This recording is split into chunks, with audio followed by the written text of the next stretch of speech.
ina-adjust na pangarap. Nakakainis na nakakatuwa tayo sa pag-abot ng mga gusto natin sa buhay. Napapansin mo ba na habang lumalapit ka sa tagumpay, pahirap ng pahirap ang proseso? Kaya ikaw, ina-adjust mo na lang yung gusto mo na makuha. Eto example, minsan ang total na pangarap natin ay sa bilang na 10. Habang lumalapit tayo sa katuparan at habang nahihirapan, ang 10 na gusto mo nababawasan ng kalahati. Basta binabawasan natin.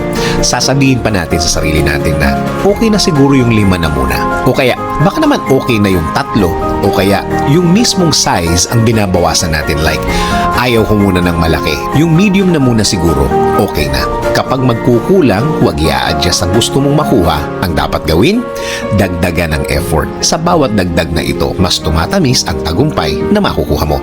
Huwag panghinaan ng loob dahil kapag nagkataon, ikaw ang talo. Marami ka ng pagsuko na ginawa noon at alam kong na-realize mo na ang kapalit. Ang lahat ay nauuwi sa wala. Pagdating ng araw, pasasalamatan mo ang Diyos at ang sarili mo dahil mas pinili mong maging malakas at matalino.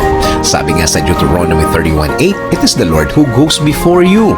He will be with you. He will not leave you or forsake you. Do not fear or be dismayed.